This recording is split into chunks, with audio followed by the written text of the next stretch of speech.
Bueno, buenas Buenas tardes tardes. para los chilenos, buenas noches para los venezolanos. Tenemos mucha gente Oye, acá, tenemos gente de muchas nacionalidades y además de muchos países. Desde muchos países están conectadas ahora y yo les quiero dar la bienvenida a cada una de las invitadas, a cada una de las convocadas que aceptaron la invitación. Hay gente acá de Argentina, de Chile. Les damos la bienvenida y las gracias a todas las que están conectadas ahora, esperando en el Señor que este material eh, que hemos preparado pues sea de gran bendición para nosotras y que de parte de Dios refresque nuestras vidas. Este tema, yo he estado pues orando mucho por este tema desde hace meses. He estado preocupada de que esta situación como pandemia que nos ha estado azotando a todos nos deje las menores secuelas posibles en la salud mental. La ansiedad no es un tema nuevo, es un tema, de hecho, es un tema de salud mental desde hace muchísimos años, desde hace mucho, mucho tiempo atrás. Muchos de nosotros podríamos conocer la ansiedad como un estado emocional, otros podrían conocerlo como un trastorno, y la verdad es que son dos cosas diferentes. Por eso me gustaría, antes de comenzar, hacer esa aclaratoria. Eh, lo primero que quiero dejar claro es que la ansiedad es un estado de ánimo, es un estado de ánimo que cuando se ve afectada por diferentes situaciones de la vida, puede llegar a convertirse en algo mucho más que eso. La ansiedad es producida por algunos elementos orgánicos que cada uno de nosotros tenemos. Todos los seres humanos contamos con esos elementos orgánicos en nuestro cuerpo, partiendo del cerebro, que es el órgano que controla todos esos elementos de los que les estoy hablando. Quiero hablar en las palabras más sencillas posibles porque la verdad es que no nos interesa mucho el tema técnico ni médico, ¿no? Sino conocer cómo eso nos puede a nosotras educar y de qué manera pues, nos podemos conocer más y entender mejor de qué manera podemos salir adelante ante esta dificultad que se presenta. Como les digo, es algo tan natural, tan natural como enojarse o estar feliz, porque como les digo, es un estado de ánimo. Entonces, voy a entrar en tema, ahora sí, me escucho bien. La ansiedad, es importante conocer qué es la ansiedad inicialmente. Bueno, al inicio les dije que era un estado de ánimo. No es un estado de ánimo normalmente conocido, es decir, para nosotros los estados de ánimo son, bueno, alegría, tristeza, nostalgia, frustración, entre otros, ¿no? Pero la ansiedad en realidad está acompañada de elementos que tienen que ver con las emociones y se desarrolla de forma normal en la vida. Es un sentimiento de preocupación o temor que se pone de manifiesto mediante un mecanismo de alerta que prepara al cuerpo para enfrentarse al peligro. El mecanismo que se pone de alerta está acompañado también de algo que nosotros hemos escuchado mucho por ahí, que se llama el estrés. Entonces, la ansiedad viene a actuar en nuestro cuerpo como una manera de defensa en la que nosotros podemos hacer frente a algunas situaciones amenazantes en nuestra vida. La ansiedad se presenta mediante tres componentes básicos, que son el componente cognitivo, el componente fisiológico y el conductual. El cognitivo, bueno, vienen a ser todos esos pensamientos que nos atacan en cierto momento.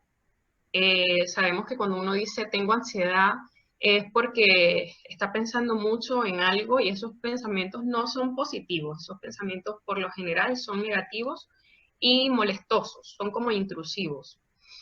El componente fisiológico es sumamente molestoso porque genera en el cuerpo sensaciones desagradables, como por ejemplo palpitaciones, temblor, sudoración, puede haber agitación motora, que es la persona no se queda quieta.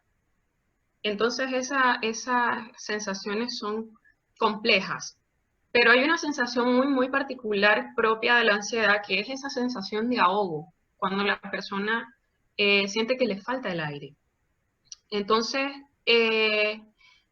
esa sensación produce unos pensamientos catastróficos. Esa sensación de ahogo produce unos pensamientos que la persona puede llegar a sentir que se está muriendo o que se quiere morir.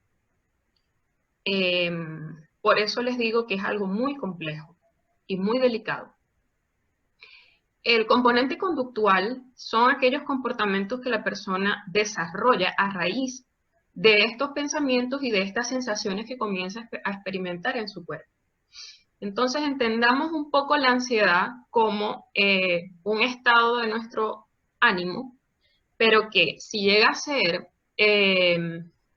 muy frecuente y con una intensidad muy elevada, puede llegar a convertirse en algo mucho más serio y a desarrollar pensamientos, sensaciones y comportamientos que atenten contra nuestra salud mental. Entonces, durante esta pandemia, hemos visto cómo estamos confinados. Llevamos 4 meses aproximadamente confinados y el confinamiento es algo a lo cual nosotros no estábamos acostumbrados. De hecho, nadie está acostumbrado al confinamiento. Cuando una persona hace algo malo, lo confinan. Cuando una persona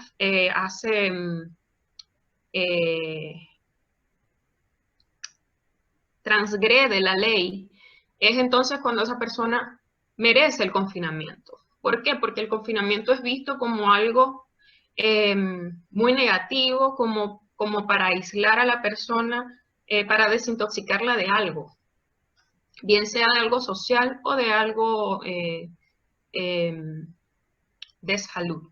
En este caso, nosotros hemos sido partícipes de un confinamiento que tiene que ver con la salud orgánica. Es un confinamiento sanitario obligatorio. ¿Para qué? Para desintoxicarnos de un virus que está azotando al mundo. Entonces, el confinamiento trae consigo una serie de dificultades que afectan el área social. Y el área social está muy ligada al tema de la ansiedad. Muy ligada, y vamos a explicar por qué. Desde el componente cognitivo, que era lo que yo les estaba explicando, parten algunas raíces que son las que nos van a nutrir ese componente. Por ejemplo, están los sentidos, que es el macro componente. Nuestros sentidos son los que nosotros utilizamos para transmitir información o recibirla. Nosotros utilizamos los ojos, utilizamos los oídos, las manos, la piel, como el tacto, el gusto. Es decir, cada uno de nuestros sentidos son indispensables para recibir información. Entonces, ahí sí. Los sentidos vienen a ser para nosotros muy importantes porque a través de ellos podemos saber lo que está pasando en el mundo alrededor. Y los sentidos están puestos en nuestro cuerpo desde el nacimiento, desde incluso antes del nacimiento. Los bebés, o nosotros cuando éramos bebés, porque uno dice los bebés como que si uno no hubiera pasado por ahí. Y cada uno de nosotros pasó por esa etapa. Y en esa etapa, nosotros, el único canal de comunicación que teníamos con el mundo exterior eran los sentidos. Es decir, percibimos el mundo a través de los sentidos. Nosotros no, cuando estamos dentro del vientre de la madre, no escuchamos, solo percibimos. Cuando estamos en el vientre de la madre, no vemos, solo percibimos información. Y eso se agudiza un poco más cuando llegamos a desarrollar, pues, de forma a los que se les ha permitido desarrollarlo, ¿no? Porque hay gente que no lo logra, que no puede, que nace sin la capacidad de ver, sin la capacidad de realizar el tacto completamente normal, sin la capacidad de oír. Es decir, los sentidos vienen a ser en nosotros un gran elemento para desarrollarnos desde el punto de vista emocional, psicológico, social y también neurológico. Entonces, bueno, los sentidos están en funcionamiento durante toda nuestra vida. La información que nosotros percibimos desde nuestro entorno es completa y la asociamos. Asociamos lo que entra por la vista, lo que entra por los oídos, y eso se vuelve un poco más complejo cuando lo podemos tocar o lo podemos oler. Se agudiza un poco más el recuerdo. Esos sentidos están relacionados con algo que se llaman asociaciones inconscientes. ¿Qué es eso? Las asociaciones inconscientes son aquellas que nosotros hacemos y establecemos cuando algo es muy significativo para nosotros. Por ejemplo, ¿a cuántas de ustedes les ha pasado que relacionan un olor con un lugar o con una persona? Cuando huelen, hay una fragancia por ahí que les llama la atención y eso les recuerda a alguien o algo. Hay gente que cuando huele el café se acuerda de su abuela, de su abuelo o de su lugar de origen. Y cuando huelen determinadas fragancias. Hay gente que asocia en su mente situaciones y las guarda en su cerebro. Hay gente no, todos lo hacemos. Quiero dejar eso claro. Todos hacemos eso. Y eso es porque asociamos las situaciones que vivimos y la información que entra por nuestros sentidos, la asociamos con una emoción. Con una emoción. ¿Qué es emoción? Bueno, esa emoción puede ser agradable o puede ser desagradable. Lo cierto es que se va a guardar en nuestro cerebro. Como es un órgano que almacena información, nosotros vamos a guardar esa información automáticamente en el cerebro y es lo que después va a generar en nosotros conductas y situaciones. ¿Por qué estoy explicando todo esto? Bueno, porque la ansiedad se presenta y la gente no sabe por qué. La gente dice, no sé qué me pasa. Es que no sé por qué estoy así. Es que la verdad no entiendo porque siento como que me ahogo, como que me falta el aire. Entonces la ansiedad no viene de la nada. La ansiedad tiene una raíz psicológica, una raíz biológica. Entonces, estoy explicando un poco, a grandes rasgos, esos elementos que nos pueden estar a nosotros determinando un estado de ansiedad.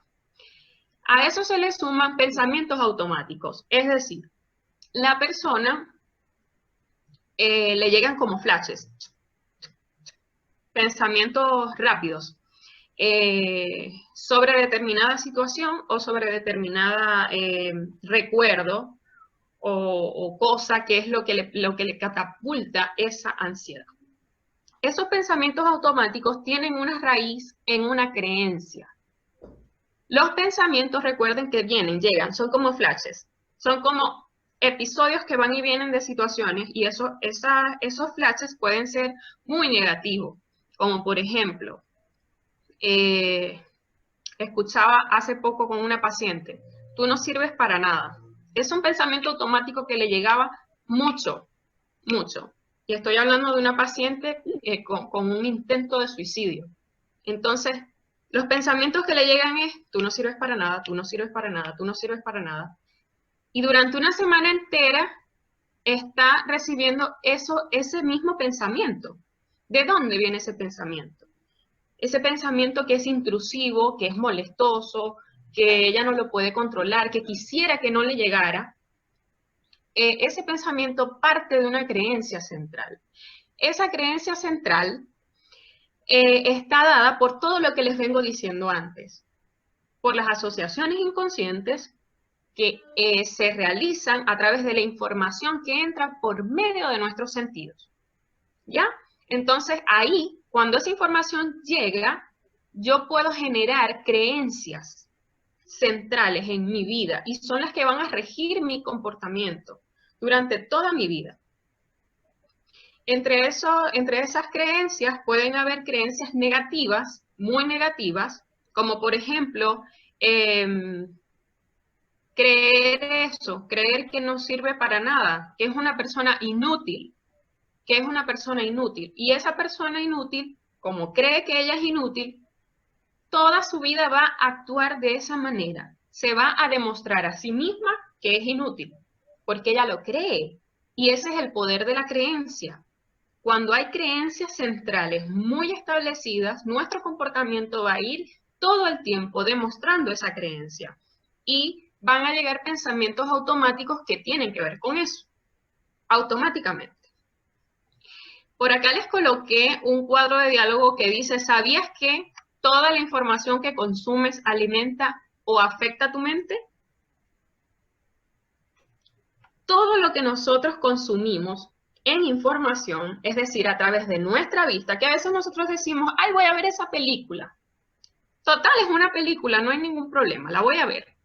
Y nos ponemos a ver la película y resulta que la película era pura basura, que entró en nuestra mente y soñamos con la película, tuvimos pesadillas con la película, al otro día hablamos de esa película. Es decir, perdimos la paz solo por la información que en ese momento consumimos. Lo mismo pasa con lo que leemos, con los videos que vemos, con la información que recibimos. Todo eso es un cúmulo de consumismo que va a nuestra mente a alimentarla o a destruirla. Entonces, por eso es tan importante cuidar lo que nosotros vemos, lo que nosotros escuchamos, lo que nosotros mediante nuestros sentidos absorbemos. Porque dependiendo de esa información es lo que en la medida en la cual nuestra mente va a funcionar de manera positiva o negativa. Y se van a generar emociones después de eso. Y se van a generar sensaciones después de eso. Entonces, las sensaciones negativas tienen una raíz, las emociones negativas también tienen una raíz.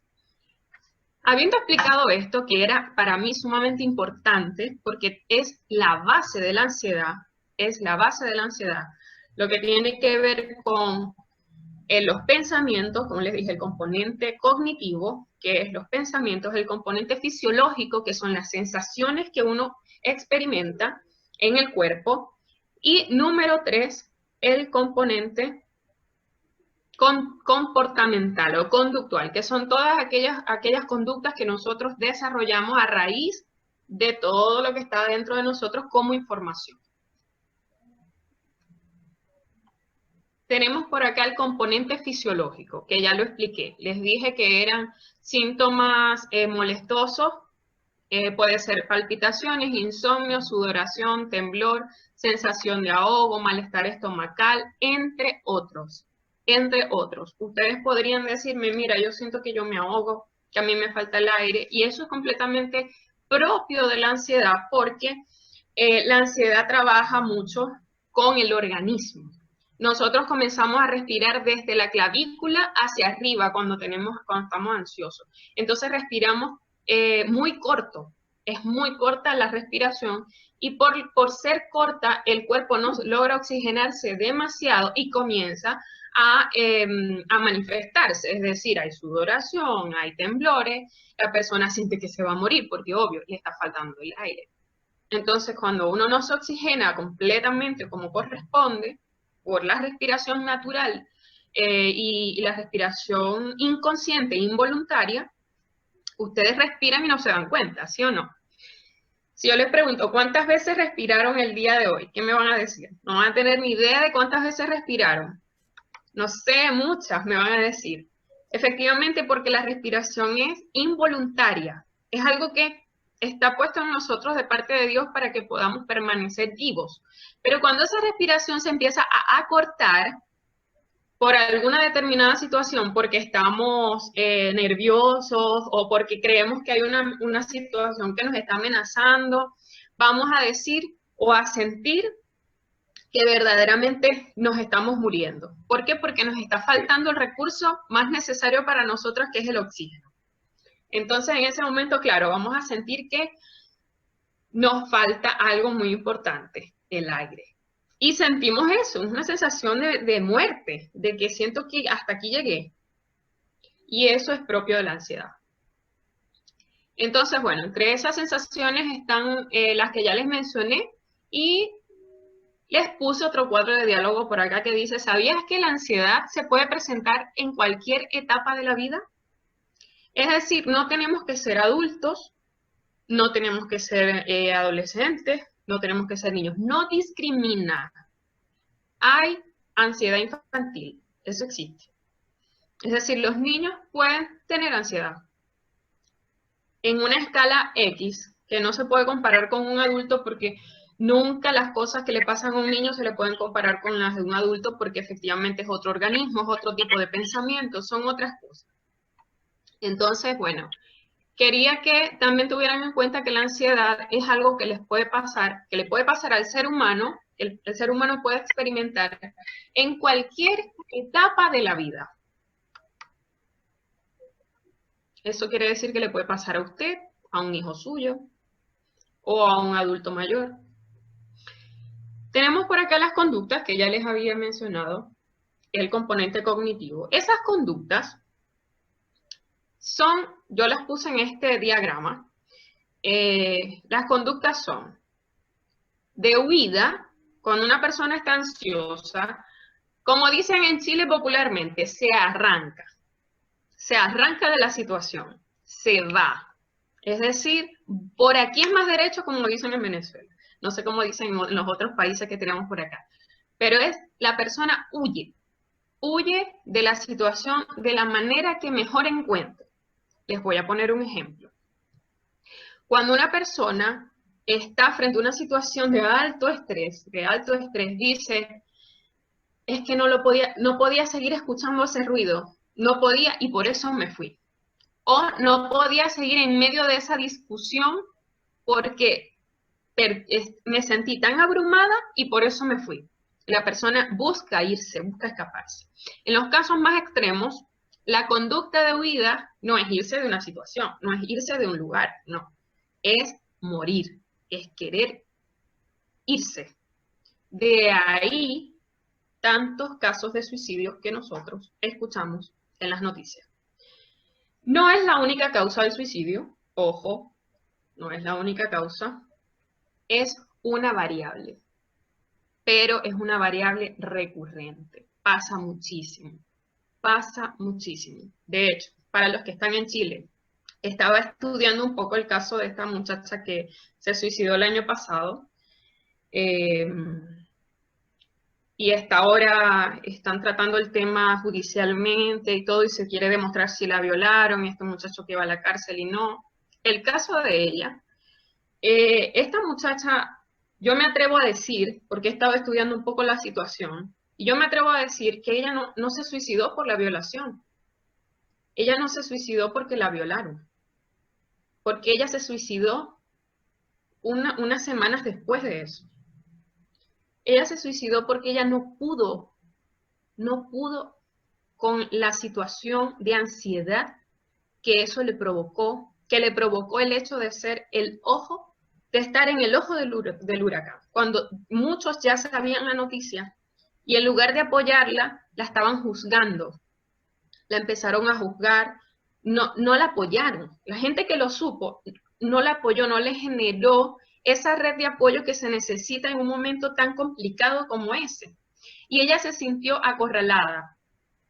No me imagino los niveles de ansiedad a los que esa joven llegó. Y además, no tener cerca a alguien que le mostrara una esperanza, una salida. ¿Y ella qué hizo? Huyó. Es decir, ella tuvo una actitud, una conducta de huida extrema, que es el suicidio. Es no querer estar más en este mundo. Es no querer afrontar más esa situación. Entonces, la conducta de huida es muy delicada. ¿Por qué la estoy mencionando y por qué me voy y pongo este ejemplo?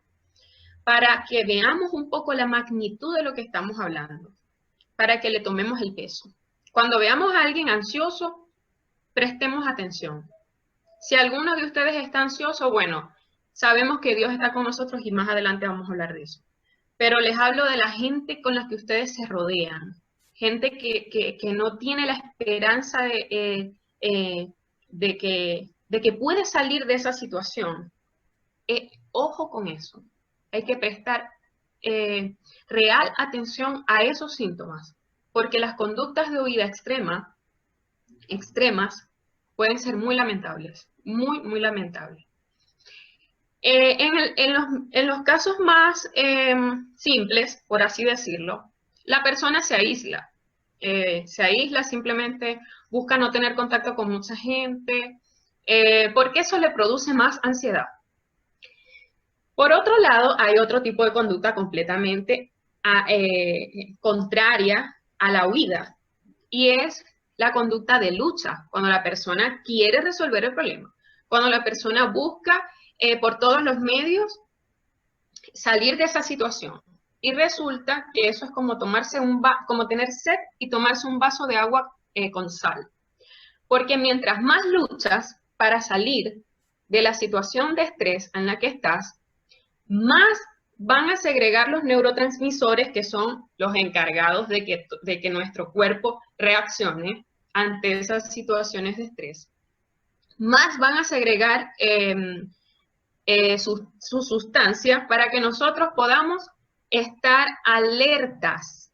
Entonces, luchar y luchar y luchar te puede llevar a un estrés crónico, a un estrés que tú no vas a poder controlar, y por eso el extremo, que lo tengo de este lado, es el descontrol. La persona anda que no, nadie puede con ella, incontrolable, se le presentan crisis, se le presentan situaciones de descontrol emocional, de descontrol conductual. La persona no tiene control de sí misma. Entonces son los extremos de las conductas cuando estamos ante la ansiedad. La charla de hoy está fundamentada en 3 enfoques.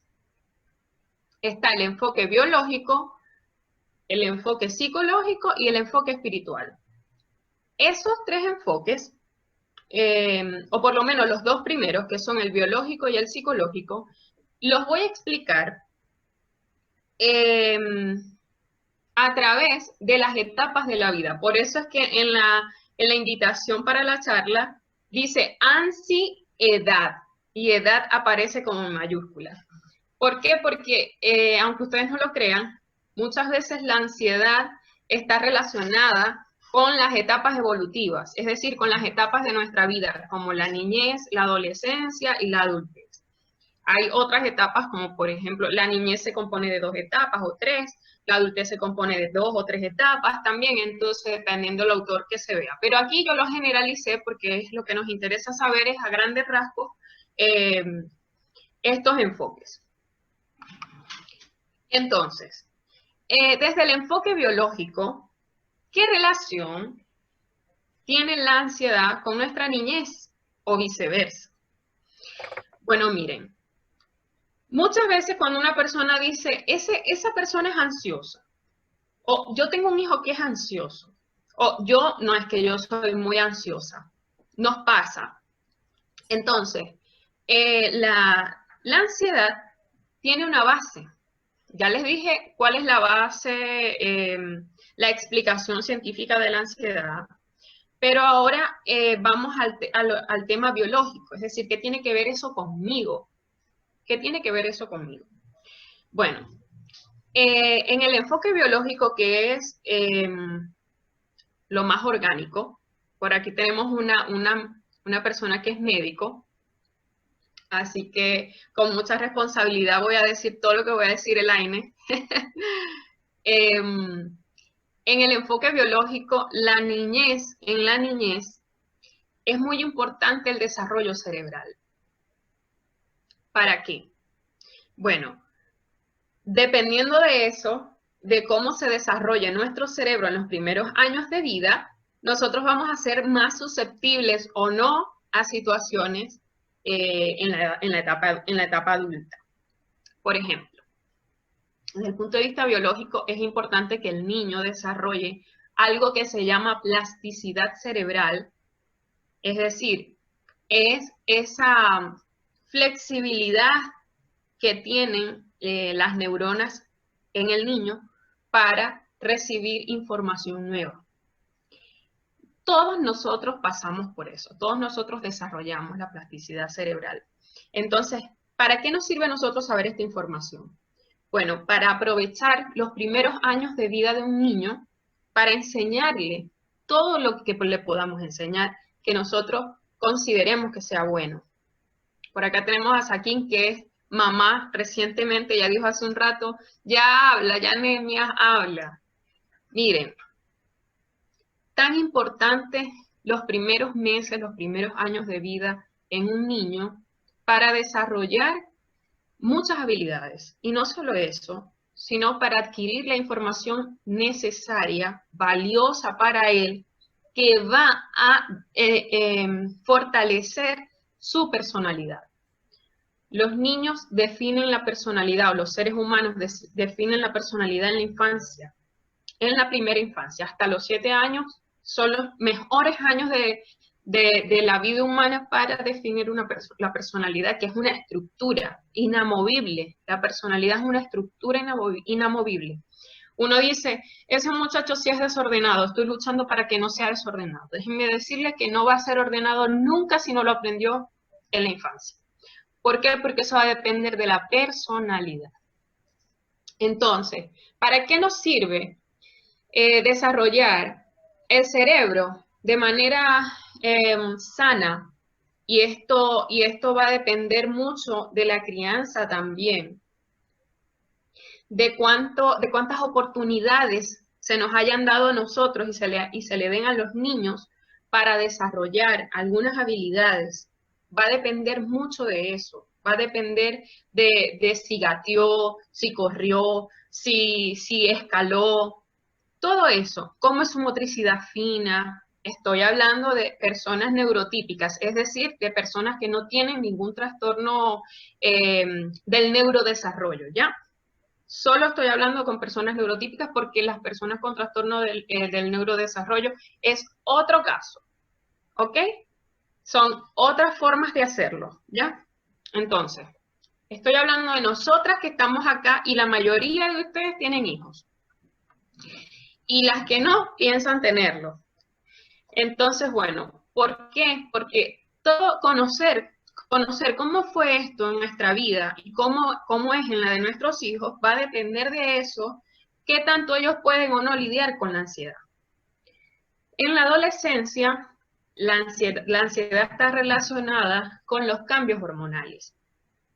Sabemos que en la adolescencia se desarrolla el cuerpo, hay unos cambios muy visibles, anatómicos, y eso no viene de la nada, eso viene dado por todo un desarrollo hormonal, cambio complejo hormonal que se está dando en la vida de ese individuo que está creciendo. Entonces yo les pregunto, ¿ustedes pasaron por la adolescencia, sí o no? Por ahí yo tengo una adolescente, por ahí la vi. Entonces la adolescencia es un momento de la vida tan crucial, tan crucial, porque hay unos cambios hormonales que se están presentando, que necesitan ponerse en su lugar y para eso necesitamos que todo sea lo más sano posible, lo más sano posible. Si hay alguna alteración en esta área de la vida, alguna alteración hormonal, esto probablemente vaya a repercutir en el tema de la ansiedad. ¿Por qué? Porque las hormonas están directamente relacionadas con el estado ansiógeno de la persona. Seguimos a la etapa de la adultez. En la etapa adulta también hay cambios hormonales. En las mujeres, que somos la población que nos interesa en este momento hablar, en las mujeres, bueno, comienzan los cambios de la menopausia, lo que conocemos como la menopausia, que tiene que ver con el cese de nuestra menarquia, ¿no? De nuestra menstruación. Entonces, es importante conocer esto porque se presentan otras sensaciones fisiológicas, se presentan otras cosas que te pueden generar ansiedad. Yo conozco una paciente que cuando entró en esta etapa de la vida, una mujer cristiana, una mujer con mucha fe en Dios, una mujer con mucha confianza en Dios, pero que cuando entró en esta etapa, por un desorden hormonal, comenzó a sentirse insegura. Se sentía insegura, se sentía que no podía dormir, se sentía mal, estaba todo el tiempo como con una preocupación, con un miedo, como que algo va a pasar. Y resulta que todo esto estaba relacionado con un desorden hormonal que estaba teniendo desde el punto de vista de la glándula tiroides. Cuando eso se atendió, la persona volvió a la normalidad. Entonces, por eso les digo que hay situaciones en las etapas de la vida que pueden en nosotros catapultar o desarrollar situaciones que tengan mucha relación con la ansiedad y no tiene nada que ver con que estemos enfermos o con que no confiamos en Dios o, bueno, con que, no sé qué otras variables pueden haber, pero en realidad es porque hay algo orgánico que está pasando y que hay que atenderlo. Y una vez que eso se atiende, que a eso se le da la importancia y la relevancia y el cuidado, desaparecen los síntomas. ¿Ya? Ese sería entonces el enfoque biológico de la ansiedad. No me quise meter con estas palabras de los neurotransmisores como la serotonina, en fin, son unas palabras ahí que tienen que ver con las hormonas. Pero aquí lo más importante de saber, mis queridas hermanas, es que todas nosotras contamos con un ambiente hormonal desde la infancia hasta que nos morimos, que tiene mucha relación con nuestros estados emocionales. Cuando a la mayoría de nosotros nos viene la menstruación, experimentamos cambios. Algunas no se nos puede hablar. Ay, no quiero ni que me toquen. Tenemos mucho frío o tenemos mucho calor, estamos de mal humor o a otras no les pasa nada, están felices. Esto a mí no me preocupa. Qué bueno. Pero en su mayoría no es así. Experimentamos algunos cambios en ese ciclo hormonal. ¿Por qué? Porque tiene que ver con nuestras emociones y tiene que ver con el hecho de ser mujeres. El hecho de ser mujeres nos produce vivir las emociones de una forma muy intensa, mucho más intensa que los hombres. Estoy hablando de la mayoría, ¿no?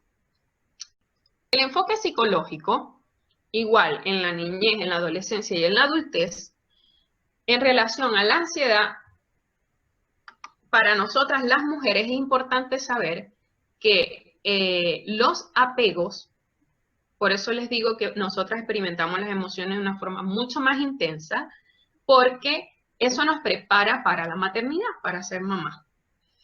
¿Para qué? Bueno, nada más y nada menos que cuando el bebé nace, ese bebé que está tan indefenso, que es, como le dicen aquí en Chile, una guagüita, necesita todo nuestro amor, todo nuestro cuidado, toda nuestra protección. Ocurre algo interesante entre el cuidador y el recién nacido, y tiene que ver con el apego. Ese apego es de varios tipos, es decir, puede ser de varios tipos. Hasta ahora se han estudiado 4 tipos de apego. 4 tipos de apego que se dan que se desarrollan en el momento del nacimiento. Y ese apego es la vinculación que tiene el bebé con su cuidador, que en ese caso puede ser la mamá, o en ausencia de la mamá puede ser el papá, o en ausencia de ambos puede ser cualquier otra persona con la que el bebé tuvo contacto al momento de sus primeros meses de vida. ¿Ya? Entonces, el apego es parte fundamental para el tema de la ansiedad. ¿Por qué? Les voy a explicar. Primero les voy a explicar los 4 tipos de apego. Está el apego ansioso, que es aquel donde el niño no confía en sus cuidadores o en sí mismo. Es decir, un niño de menos de un mes, ¿qué puede saber sobre la confianza? Nada, absolutamente nada. Nada que tenga que ver cognitivamente con la confianza, no te va a responder qué es la confianza, no puedes sentir lo que es la confianza. Pero sí lo experimenta. Experimenta protección o desprotección. Experimenta la atención del cuidador, de la mamá, del papá. Sabe que hay alguien que lo está cuidando y lo está protegiendo, que lo está alimentando, en el caso de la lactancia materna, de la cual se habla tanto y se recomienda pues que sea exclusiva, la lactancia natural, porque desarrolla ese primer vínculo entre el bebé y la mamá, donde él la mira a los ojos, no solamente porque lo está alimentando, sino porque hay un contacto, hay un calor, se están dando varios procesos en ese momento que están directamente relacionados con las emociones del niño. Y el niño está recibiendo neurológicamente una retroalimentación. ¿Eso qué significa? Bueno, que dependiendo de la vinculación, del tipo de vinculación que tenga el cuidador, en este caso, sea la mamá, el papá o quien sea que haya cuidado a ese bebé, me estoy refiriendo a ustedes mujeres, quien sea que las haya cuidado cuando nacieron, ustedes desarrollaron un apego, un tipo de apego. Entonces, el apego ansioso se da cuando el niño, o la niña en este caso, no confía en la protección que le está generando su cuidador. Bien sea porque es muy sobreprotector y él no confía en sí mismo, por esta razón es inseguro, o es una persona que no atiende las necesidades oportunamente en ese niño. Y él se siente desatendido, desprotegido, y son situaciones emocionales que va a ir guardando esa personita, que pudimos haber sido cualquiera de nosotros, va a ir guardando y guardando en su repertorio emocional, que posteriormente va a desarrollar a lo largo de su vida, porque como les dije al inicio, los 7 primeros años de vida de un niño son cruciales para fortalecer su área afectiva, su área psicológica, y es lo que va a definir su personalidad. Entonces, ese es un tipo de apego. El otro tipo de apego, que es el deseado, el ideal, es el apego seguro. El apego seguro tiene que ver con que nosotros tengamos pues esa sensación de incondicionalidad de nuestro cuidador. Nuestro cuidador está ahí, yo me siento querido, yo me siento aceptado, me siento valorado y todo el tiempo me siento protegido. Es una relación completamente estrecha y además segura, porque ese cuidador también me permite ser, y a la vez que me permite ser, me acompaña en este proceso. Entonces yo no soy inseguro porque no estoy sobreprotegido, pero me siento seguro porque sé que mi cuidador va a estar ahí y siempre ha estado ahí cuando yo lo he necesitado. Ese es el apego seguro. El apego desorganizado es el extremo del apego seguro. Es cuando el niño no siente ni confianza por la persona que está, es decir, cuando han habido negligencias por parte del cuidador, donde él siente que no puede confiar, se siente completamente desprotegido, es cuando ha habido un abandono, por ejemplo, cuando es un niño abandonado, es un niño sobre todo abandonado desde la infancia. Puede generar, este abandono, ojo, no tiene que ver con la muerte de los padres, no es ese tipo de abandono. Es un abandono voluntario, es cuando se ha dado un abandono voluntario. El niño sabe, no me quieren, me dejaron, me siento despreciado.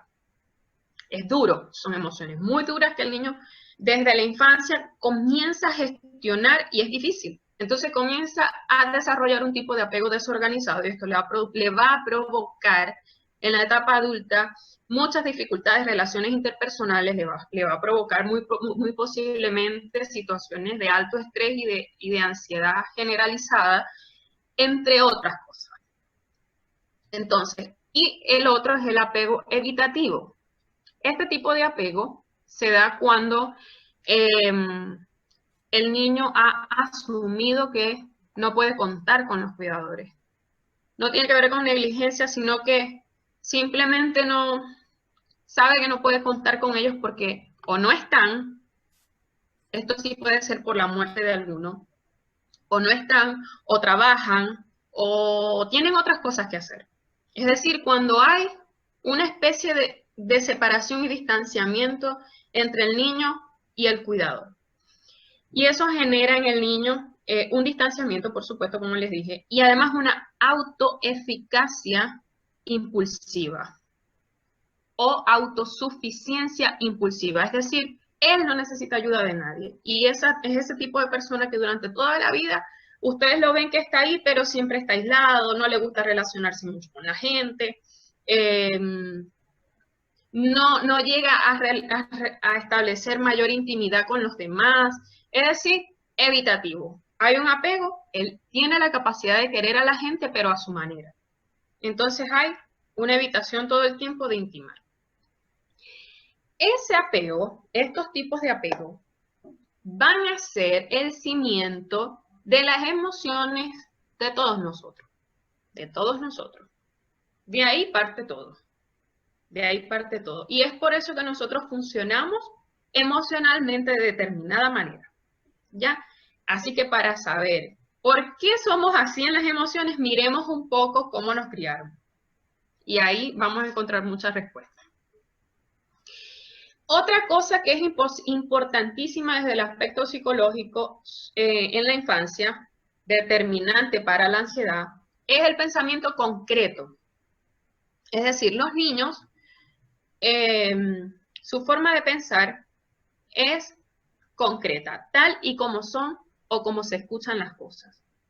No hay ironía, las cosas se entienden como se dicen y las cosas se digieren como se ven. Es decir, si usted le dice a un niño, en ese closet hay un loco, si te sigues portando mal, el loco te va a comer.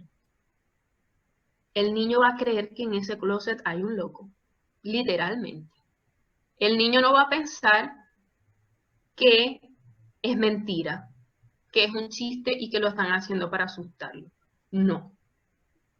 El niño va a creer que de verdad hay un loco en el closet, porque su pensamiento concreto no le permite pensar que eso no es así.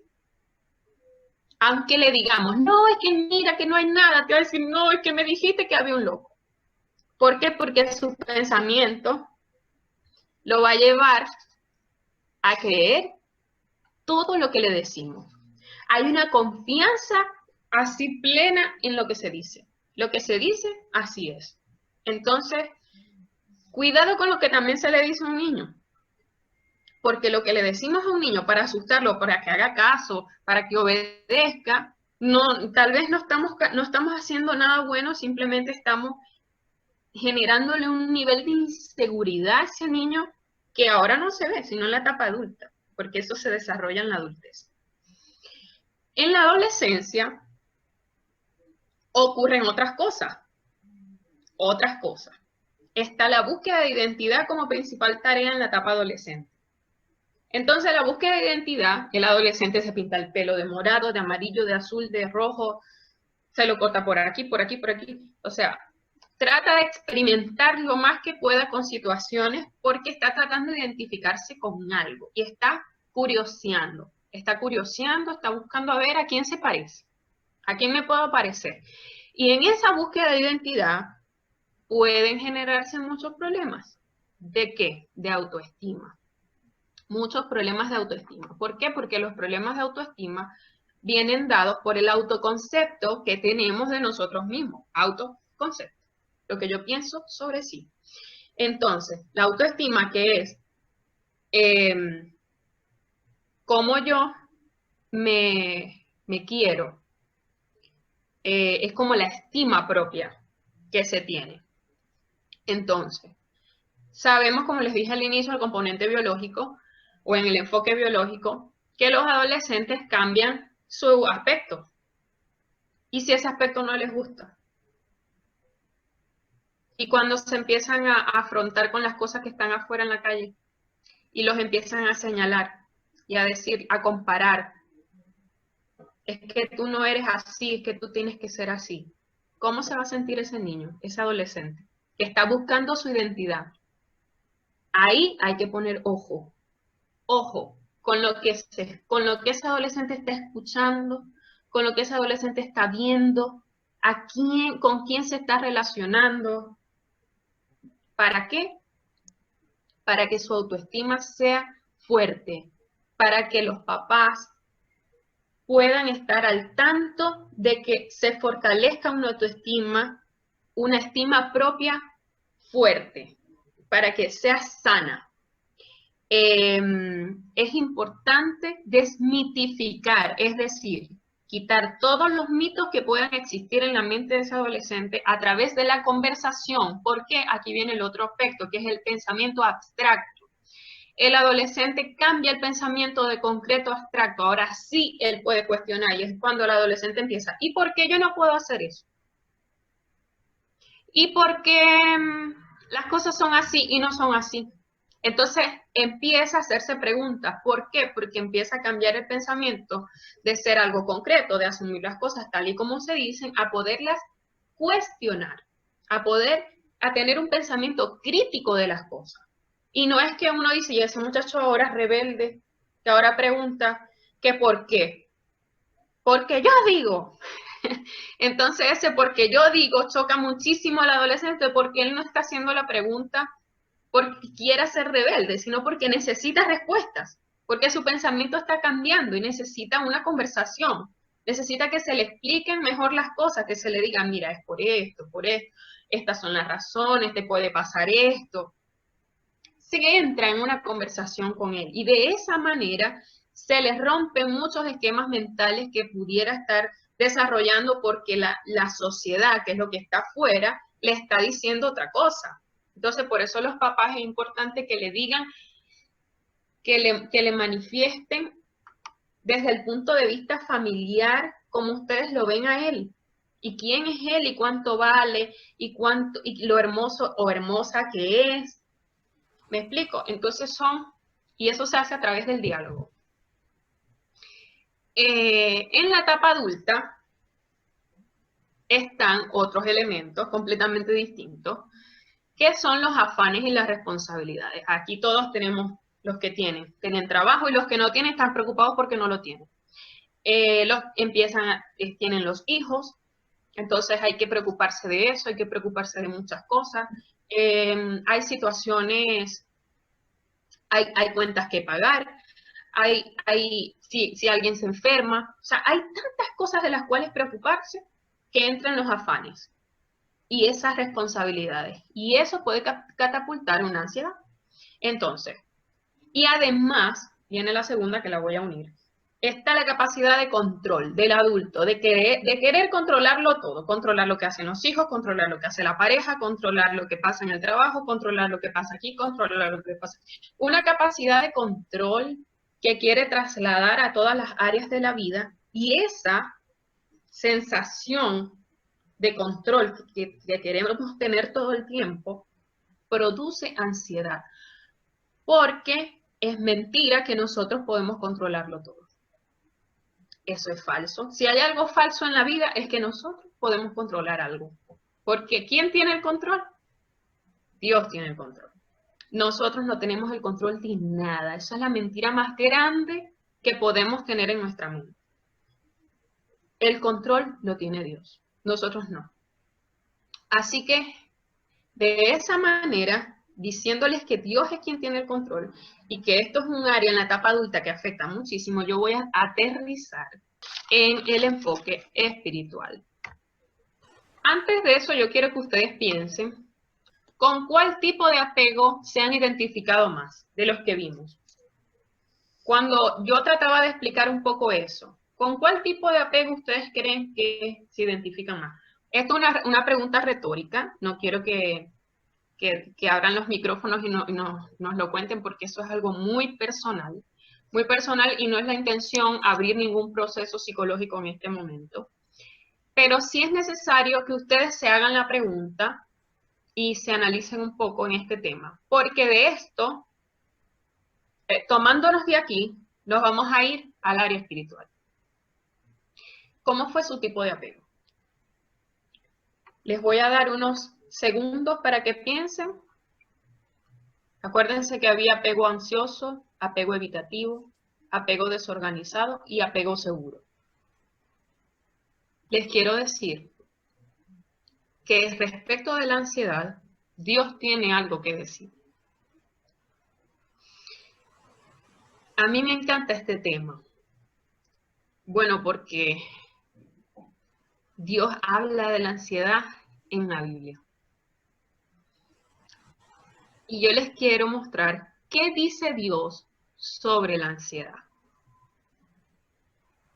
Y si usted ha tenido un tipo de apego negativo que no es seguro, se desarrolló a lo largo de su vida con un apego evitativo, con un apego desorganizado, porque creció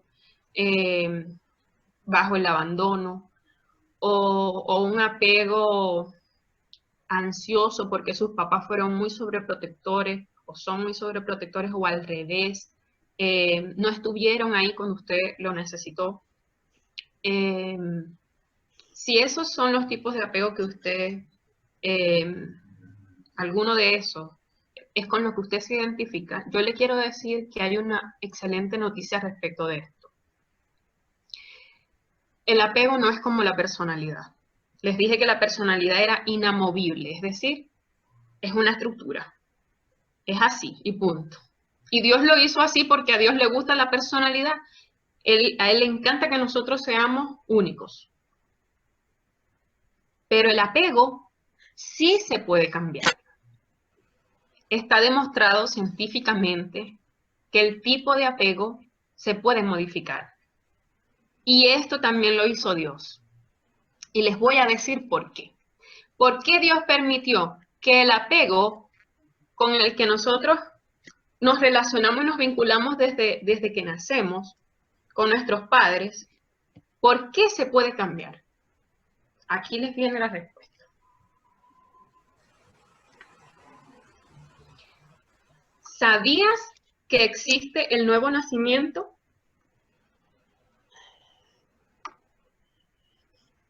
Sí.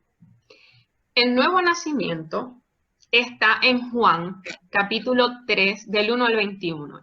Que el nuevo nacimiento es bíblico. Es una especie de milagro que anunció Jesucristo a un hombre que se llamó Nicodemo. Él le hizo una pregunta muy básica, le dijo, ¿cómo es eso? Que un hombre siendo viejo puede volver al vientre de su madre y nacer de nuevo. ¿Eso puede pasar? Es una pregunta que yo encuentro completamente natural. Cualquiera de nosotros, yo hubiese hecho esa pregunta. Y Jesús le responde, te digo cosas terrenales y no me entiendes. ¿Cómo podrás entender las cosas celestiales? ¿Por qué? Porque está hablando de algo que va a pasar aquí en la tierra. Ese nuevo nacimiento no es algo extraño, o no es algo que va a pasar en el cielo, o le va a pasar a los ángeles, o le va a pasar a entidades raras. No, es algo que nosotros como seres humanos en esta tierra podemos experimentar. Y ese nuevo nacimiento se da cuando nosotros logramos poner nuestra confianza en aquel que nos dio ese nuevo nacimiento, o que nos puede dar ese nuevo nacimiento. Dios nos da la oportunidad de tener una vida nueva por medio de su Espíritu. El Espíritu de Dios viene a morar en nosotras cuando les recibimos. No va a venir antes. Si no es bienvenido en nuestro corazón, no va a venir, no va a entrar, porque es todo un caballero. Va a entrar cuando les recibimos.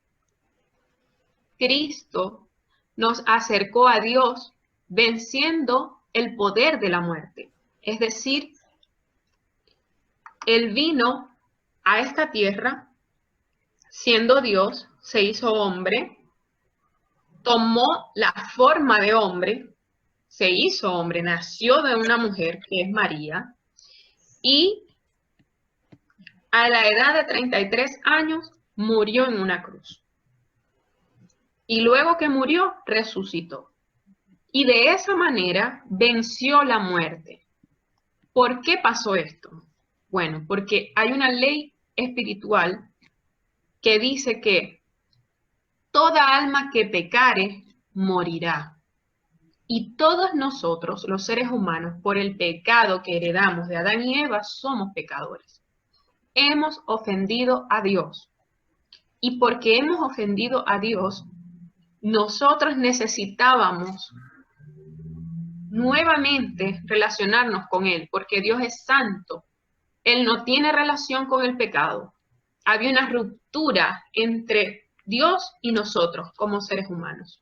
Y Dios nos amó tanto, tanto que no quería estar más separado de nosotros.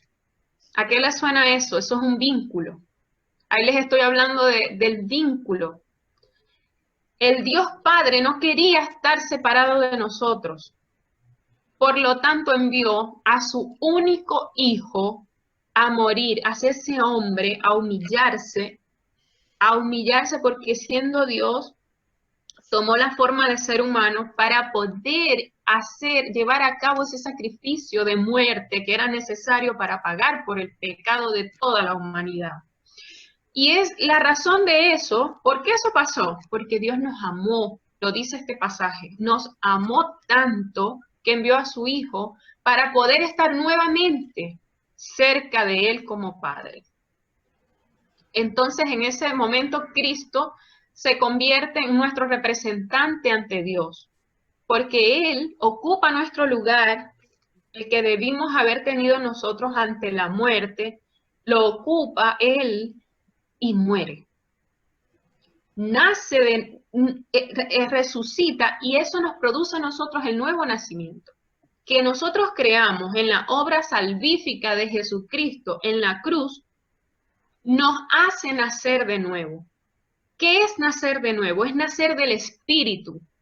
Es que nuestro espíritu pueda recibir el Espíritu Santo de Dios y seamos uno con Él. Ese es el nuevo nacimiento. Que ya Guillermari deje de ser Guillermari y comience a ser una hija de Dios. Que cada una de nosotras que estamos acá dejemos de ser nosotras y comencemos a ser hijas de Dios. Ese es el nuevo nacimiento. Es nacer del Padre, nacer del Espíritu, no es nacer de Adán y de Eva. Es nacer del Padre, del Dios vivo y del Dios verdadero, que nos ha dado la salvación por medio de Jesucristo.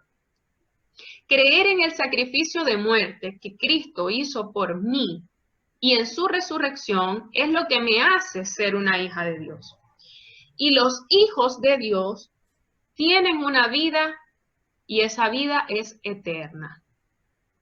De esta manera, todas las cosas son hechas nuevas, dice la Biblia, que todas las cosas son hechas nuevas después de este nuevo nacimiento, que cada uno de nosotros puede experimentar a través del poder de Dios. Y es un nuevo nacimiento del Espíritu. En ese nuevo nacimiento, todas las cosas vienen a ser nuevas. Ya no hay apego ansioso, ya no hay apego evitativo, ya no hay apego desorganizado, ya eso no existe. Ahora hay un nuevo vínculo con el Padre Celestial. No importa cómo fue el apego con nuestros padres o con nuestros cuidadores cuando nacimos. Ahora importa que tenemos un Padre Celestial que se quiere vincular con nosotros de la manera más segura que nosotros podemos conseguir.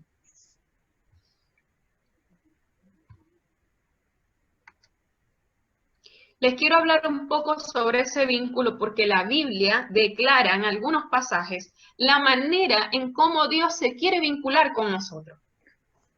Dice, Jehová es tu guardador, Jehová es tu sombra a tu mano derecha. Está en Salmos 121, versículo 5. Jehová está conmigo, no temeré lo que me pueda hacer el hombre. Aunque ande en valle de sombra de muerte, no temeré mal alguno porque tú estarás conmigo. Tu vara y tu cayado me infundirán aliento. Salmos 23:4. No se venden dos pajarillos por un cuarto, con todo, ni uno de ellos cae a tierra sin vuestro Padre. Pues aún vuestros cabellos están todos contados. Así que no temáis, más valéis vosotros que muchos pajarillos. La provisión de Dios. Y la otra dice, mi embrión vieron tus ojos, y en tu libro estaban escritas todas aquellas cosas que fueron luego formadas, sin faltar una de ellas. Cuán preciosos me son, oh Dios, tus pensamientos, cuán grande es la suma de ellos. Algunos pasajes, solo algunos pasajes que por honor al tiempo yo quise colocar, pero hay muchos más que declaran la manera en cómo Dios se quiere vincular con cada uno de nosotros. Él es nuestro ayudador, Él es nuestro proveedor. Él nos conoce desde el vientre, Él nos creó, estábamos en su mente y en su pensamiento. Aunque estemos sufriendo y en valle de sombra, Él va a estar ahí con nosotros. Él nos va a dar aliento. Esta es la forma en la que nuestro Padre Celestial se viene a vincular con su nueva criatura, con su nuevo hijo, con ese que ha nacido de nuevo. Y ya no importa qué tipo de apego tuviste cuando naciste. Ya no importa qué tipo de apego tuvieron tus padres, si te criaron bien, si te criaron mal. Si tú te sentiste protegida o te sentiste desamparada. Si tú te sentiste segura en tu adolescencia, si tuviste problemas de autoestima. Todo eso pasa a un segundo plano cuando tú naces de nuevo y he aquí todas las cosas son hechas nuevas. Y el Señor, que es tu Padre Celestial, se quiere vincular contigo de una manera en la que tú te sientas protegida, segura, va a proveer todas las necesidades de tu corazón. Ese es el vínculo con el que Él se quiere relacionar, con cada una de nosotras. Además de eso, Él nos da algunas promesas, y digo algunas porque les digo, en honor al tiempo, elegí solo algunas. Y dice,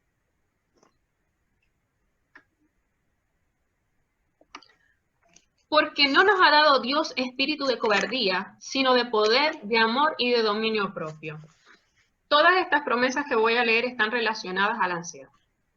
A promesas en cómo Dios se compromete con nosotros para darnos estabilidad emocional. Porque no nos ha dado Dios espíritu de cobardía, sino de poder, de amor y de dominio propio. 2 Timoteo 1:7. Porque yo sé los pensamientos que tengo acerca de vosotros, dice Jehová, pensamientos de paz y no de mal, para daros el fin que esperáis. Jeremías 29:11. para que busquen a Dios, si en alguna manera, palpando, puedan hallarle, aunque ciertamente no está lejos de cada uno de nosotros. Hechos 17:27. Sean vuestras costumbres sin avaricia, contentos con lo que tenéis ahora, porque Él dijo, no te desampararé ni te dejaré. Hebreos 13:5. He aquí que en las palmas de las manos te tengo esculpida, delante de mí están siempre tus muros. Isaías 49:16. Los que confían en Jehová son como el monte de Sión, que no se mueve, sino que permanece para siempre. Salmos 125:1. Y este es hermoso, esta promesa es hermosa. Mi Dios, pues, suplirá todo lo que os falta conforme a sus riquezas en gloria en Cristo Jesús. Filipenses 4:19. Así que cada una de nuestras necesidades emocionales, psicológicas, físicas, biológicas, mi Dios, pues, suplirá todo lo que os falta conforme a sus riquezas en gloria en Cristo Jesús, porque Él es la plenitud, en Él se halla la plenitud. Nosotros estamos completos en Él, no necesitamos nada más que a nuestro Padre Celestial y establecer un vínculo seguro en la relación personal que tengamos con Él para poder estar bien. Acá coloqué, respecto a la ansiedad, algunos consejos de parte de Dios para nosotras, algunos consejos, y en el mismo versículo donde Él nos da el consejo, Él nos promete que algo va a pasar. Y están ahí relacionados. Entonces, del lado izquierdo está lo que Dios nos aconseja y del lado derecho está lo que Dios nos promete en el mismo versículo. El primer consejo, ahí está. Tenemos un consejo y en el mismo versículo el Señor nos promete lo que va a pasar. Dice, mira que te mando que te esfuerces y seas valiente. No temas ni desmayes. No le temas a esa ansiedad. Yo te mando que seas fuerte y seas valiente. Y si tú lo haces, Jehová tu Dios estará contigo en donde quiera que vayas.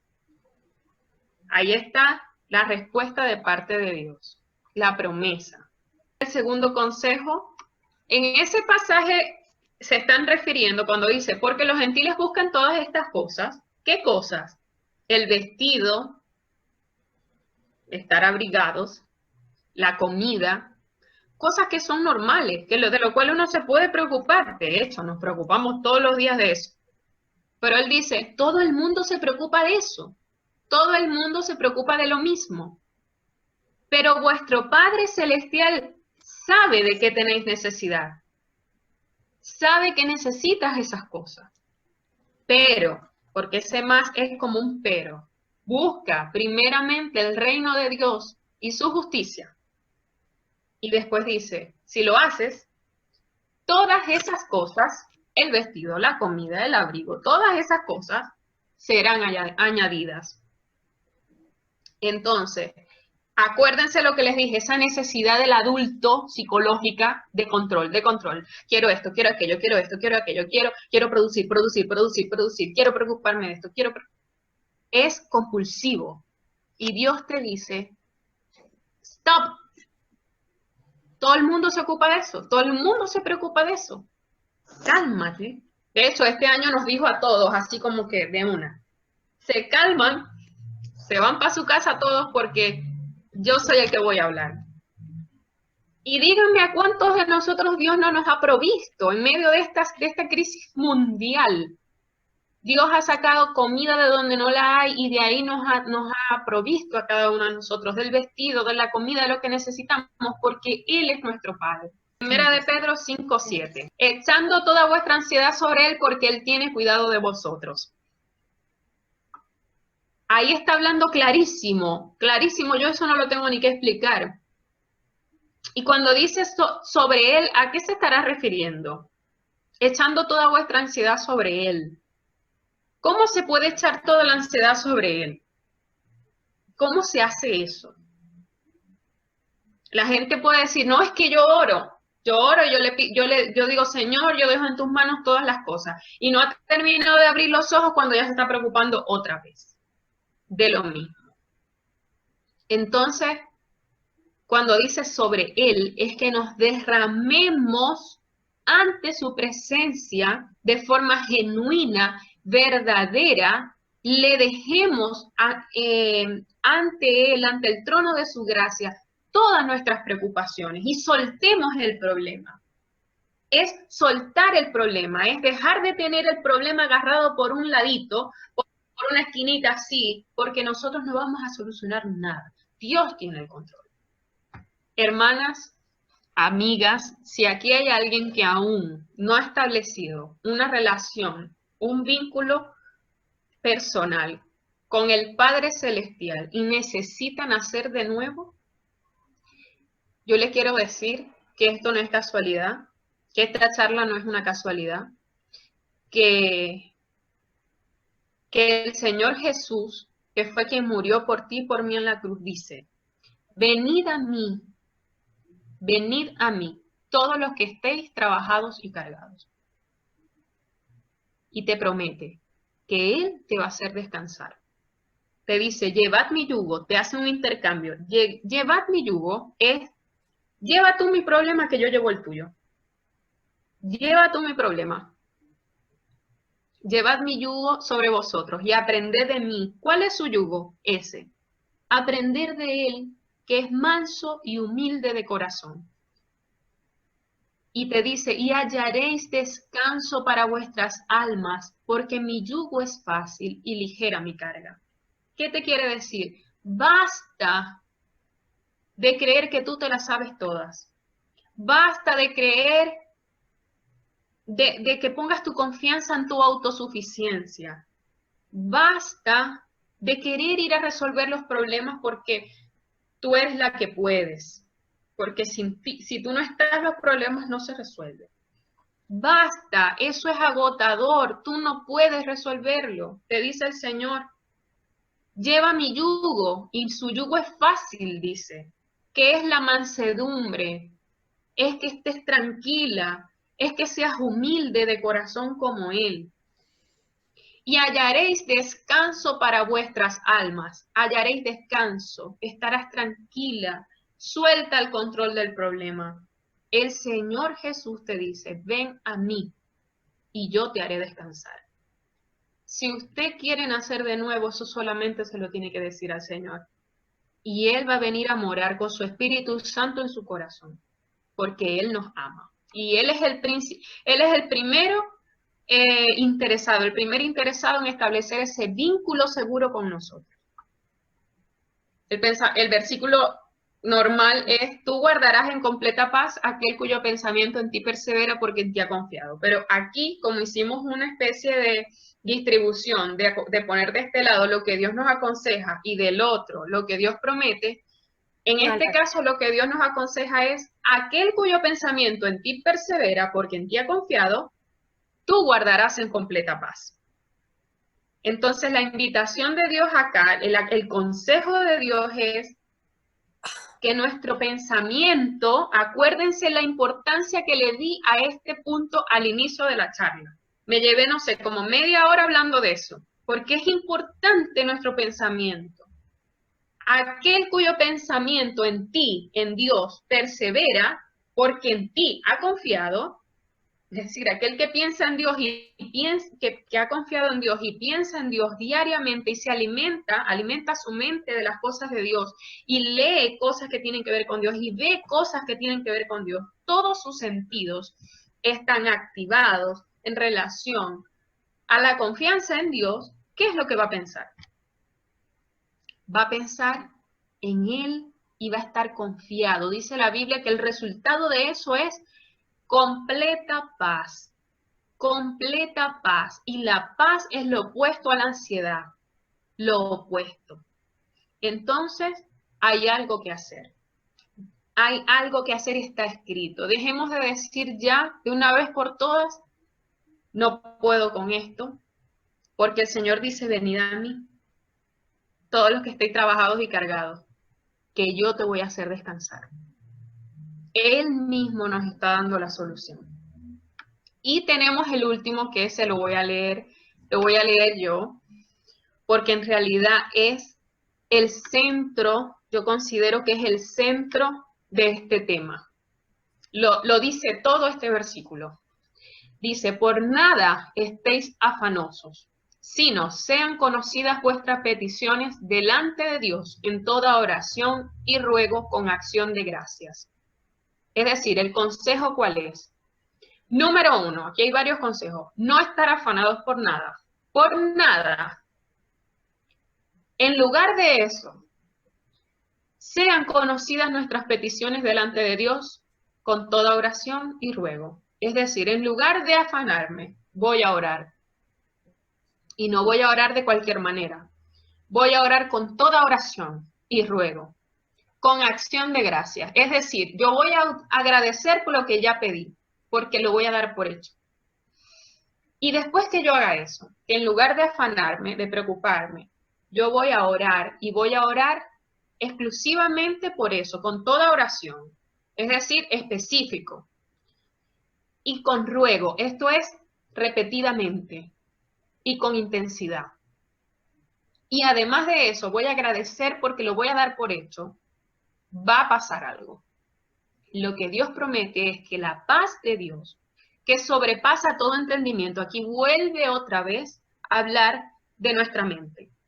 Y la paz de Dios, que sobrepasa todo entendimiento, guardará vuestros corazones, que en este caso nuestros corazones se refiere a nuestras emociones, guardará vuestras emociones y vuestros pensamientos, esos pensamientos intrusivos, automáticos, molestosos, y vuestros pensamientos nada más y nada menos que en Cristo Jesús. Es decir, nuestra roca inconmovible, aquel que no se mueve, sino que permanece para siempre. Esa es la promesa hermosa que el Señor nos da respecto de la ansiedad. El Señor tiene la respuesta, como muchas otras respuestas, ante este problema. Así que, hermanas queridas, amadas, el Señor nos aconseja muchas cosas respecto de este tema, porque el Señor sabe que este tema nos aqueja a muchos. Y en este momento histórico, donde estamos viviendo tantas situaciones nuevas, el Señor nos vuelve a decir, echa toda mi ansiedad sobre mí, que yo tengo cuidado de ti. Y como les dije hace un rato, si aquí hay mujeres jóvenes que aún no han establecido ese vínculo seguro con el Padre Celestial, nunca es tarde, este es el momento, para que puedan tener una vida nueva en el Señor, que tiene una maravillosa forma de relacionarse con nosotras y nos da consejos y nos da promesas y no nos va a abandonar y nunca nos va a dejar. Quiero terminar esto poniéndoles una tarea, como buena psicóloga, mis recomendaciones psicológicas aquí les van. Número 1, elija un consejo de parte de Dios, de todos esos que vimos ahí. Practíquelo, ponga en práctica ese consejo. Y luego de eso, prepárese para ver cumplida la promesa de Dios sobre su consejo para usted. Usted va a ver esa promesa cumplida de parte del Señor porque Él es fiel. Y las promesas del Señor son en Él sí y amén. Él las va a cumplir. Ahí tienen 6 consejos prácticos. Están en la Biblia. Elijan uno de los pasajes. Pónganlo en práctica y hagan ese ejercicio. Ahí está mi píldora para la ansiedad. Muchas gracias.